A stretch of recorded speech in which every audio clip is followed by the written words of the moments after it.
This film actually is a sort of twin brother to the project I've been working on, the Next Step workshop of the Critics Week.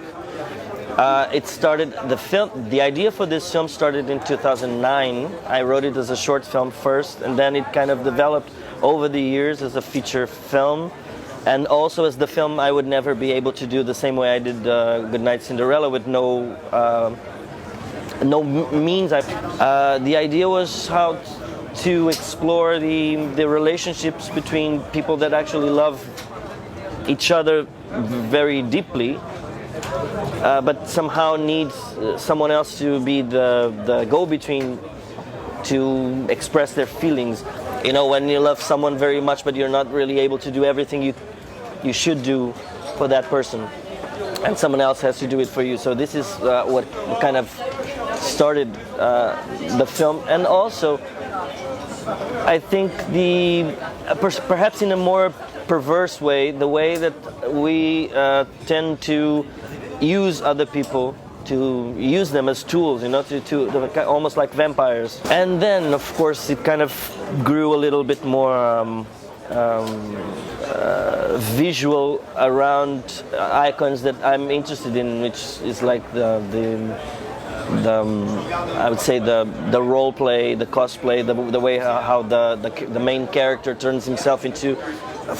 He's always playing a character, trying to be something out of this world, and he's always pretending he's an animal, but he's growing. He's turning himself from a rabbit to a wolf, you know, to a leather wolf. So it's a strange metamorphosis. Tua irmã tem que voltar para o hospital. Vimos voltar à casa na árvore.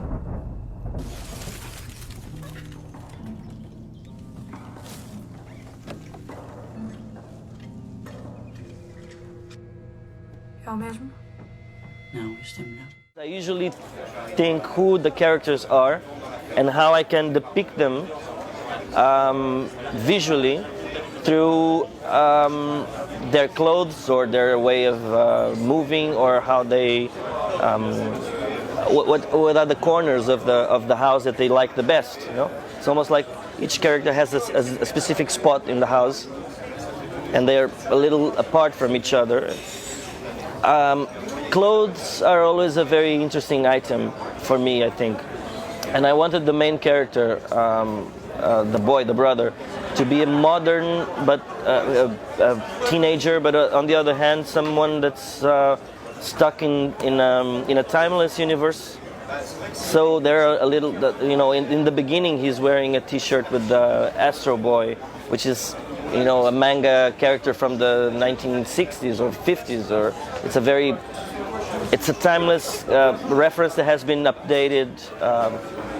And the same goes for each of the other characters. I think that the character of the Gigolo, which is played by actor Mathieu Charnot, is a typical archetype for me. It's a character that kind of can belong into a pulp novel, an American pulp novel, or from a beatnik generation, or from a James Dean film. You know, it's this almost cliche of the guy who's wearing slim fit trousers and a leather jacket. You know, actually, I usually use my own clothes, and I talk to the art director and the wardrobe people about these ideas, and I bring a lot of my own items.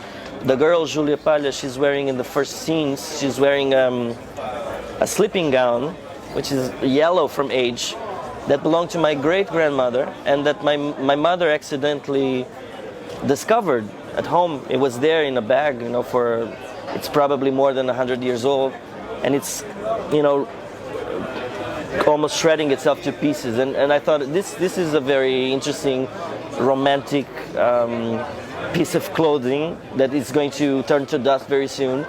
And so she was wearing it very carefully, you know, but I think it brings a lot of content to her image. It's almost as if she's already dead, you know, she's a ghost or something like that, and a timeless ghost. And it also relates to the romantic, to the ideas of, to the references of romanticism that I usually like to bring onto the films.